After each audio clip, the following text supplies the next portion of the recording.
Hello everyone, thank you for taking the time to take a look at this video. Just wanted to make this real quick as possible, so I'll just go through everything. Um, the basic idea of what I have set up right now is there's a map, you can walk around. There's a couple different NPC objects. You walk up to the NPC on the map. Whenever you're touching the NPC, the action indicator appears. There'll be a little exclamation point that goes back and forth on top of the player's head. That indicates that you can press the action button and do something. The action button is the space bar, and then that'll allow you to initiate conversation, which then sends you to a different room, the dialogue room, room 1 here. The first room's room 0, obviously. The NPC starts based on global NPC name variable. The dialogue system works as follows. First, we load the initial first-time dialogue. The object NPC will at creation, during the creation event, have say by default the first-time dialogue, and then it loads whatever the NPC wants to say for the first time. It loads the initial player options to reply with, and then whenever it's done with that, it sets the first time dialogue thing to false, so that variable to false, so then it's not the first time anymore. At that point, the player can then select options, responses, and then each time he or she does that, it'll change you can change the different options by adding or removing new ones. You can add new ones or remove old ones. For temporary one-on-one chat, like say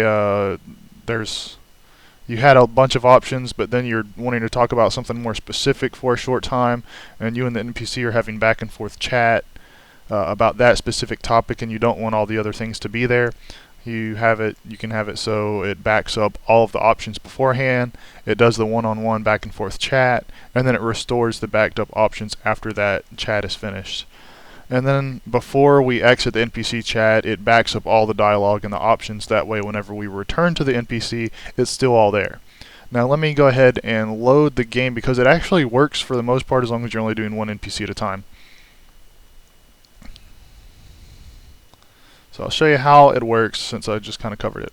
So we walk around. This thing over here where it says Jack, that's not, it's just a debug thing where I draw one of the variables. So a little exclamation point comes up. I'm going to press space bar, and then shows some text. Pressing the up and down arrow keys we'll move this selection arrow. Pressing the space bar will again be the selection option key. So let's say I go to one of these. It then changes. It removed who are you, and it added these two. Now this right here is the one-on-one thing I was talking about, where you can go back and forth. So if I choose this, it erased all the previous ones and then add this new one. And now I'm doing a back and forth conversation with the NPC. And then after that's through, it erases that and then restores all of the old options and added this new one, I'll talk to you later. If I go to I will talk to you later, it exits back out to this. You can then move around, do whatever you want, go back to the NPC, and it's exactly like it was. This NPC works great. And then of course, if I continue talking to him about new things, awesome, talking to you about new things, leave, come back, still the same, still works great. This is exactly how I want the NPC system to work. Alright. So then I go over to the second NPC I created, which uses the exact same code. So I made just a really temporary kind of basic thing. And then goodbye. And if I go back to her, it's fine. But now after that, if I go back to Jack, you can see it kept Jasmine's, the other NPC, it kept her dialogue response and the reply options.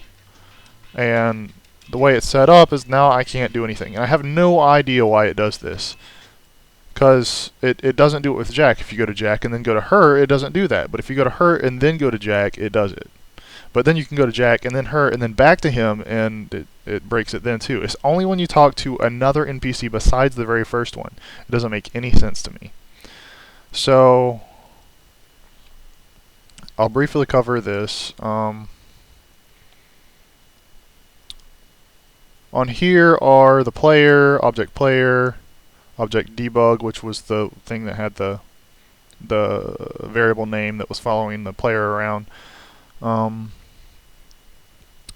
These two are instances of obj NPC Jack and obj NPC Jasmine, and all they do are a step event that says if place meeting, then this is the NPC's name, this is the action type, and later on, whenever I start developing the game more, there will be more action types than just talking to NPCs. You'll be able to go into buildings, you'll be able to, say, stealth attack someone, you'll be able to pick up items or interact with other things. But, and so that's what this is for, just for that. NPC face, that's how it loaded the picture. So, that changes some global variables. And this works the exact same way. So whenever we're in the NPC room, we have an instance of each one of the NPCs here, which are not visible whenever we load the game. Shoot. And then NPC face, NPC name. This is the main box where all the text is displayed. And these are all the dialogue reply options, up to 6. And then the NPCs. And so let me go to Jack. And the way this works, at the very beginning, we just have a couple of variables. Start chat equals true. So this is used to set up a first time chat with NPC.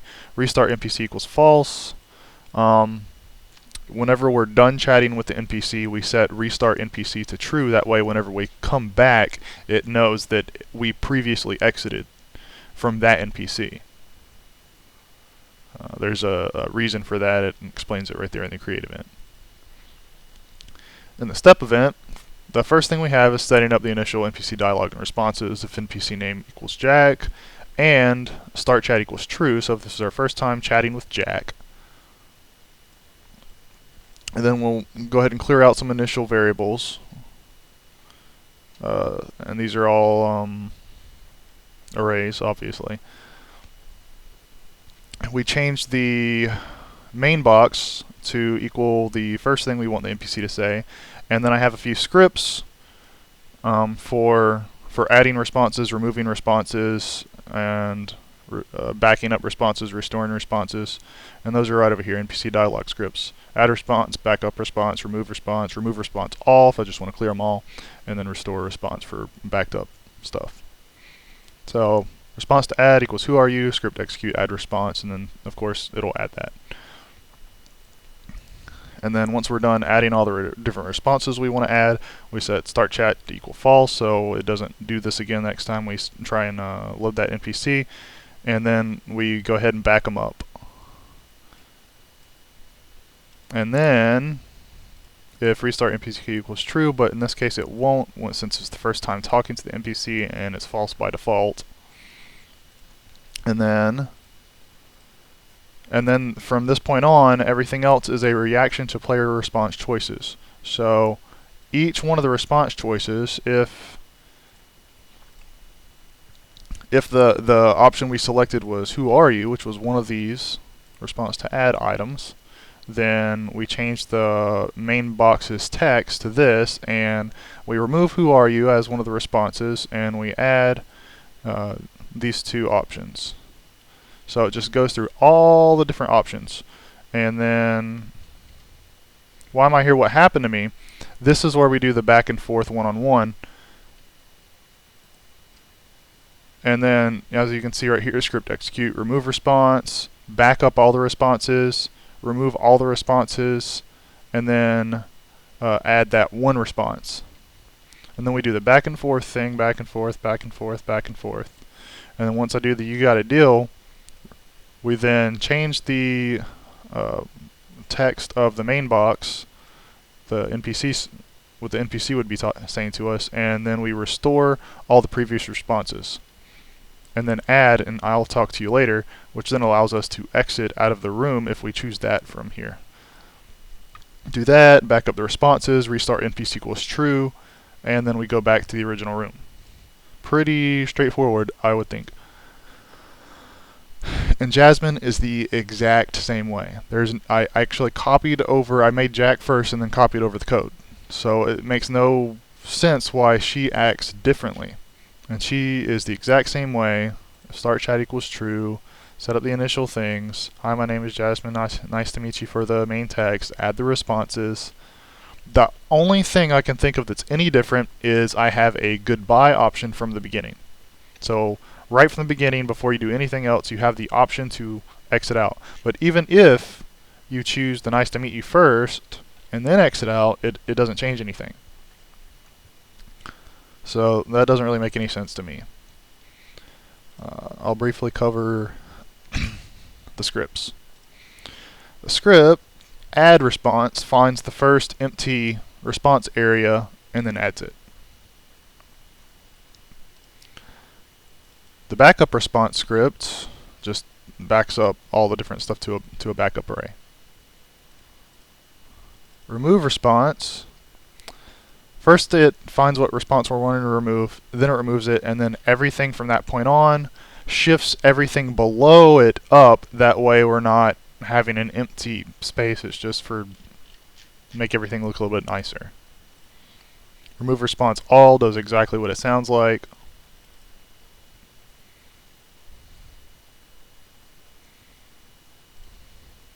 And then restore response does everything the backup did in the opposite fashion.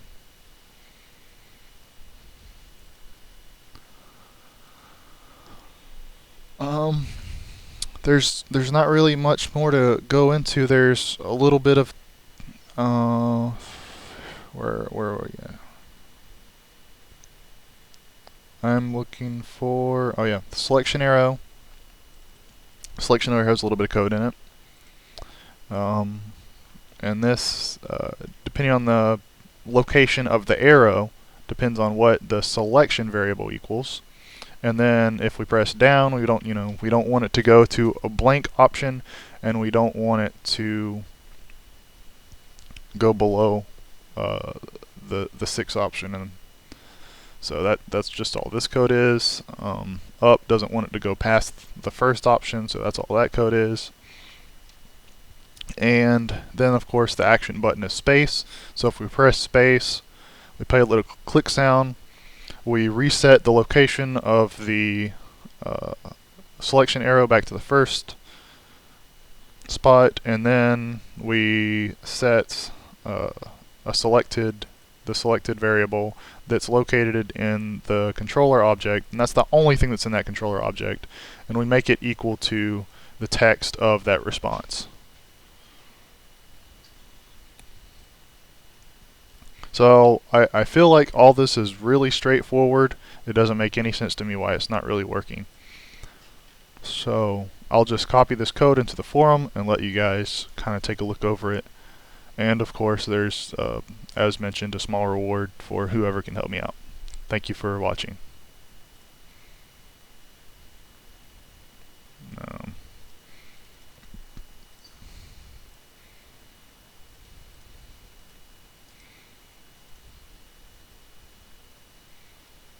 What the fuck?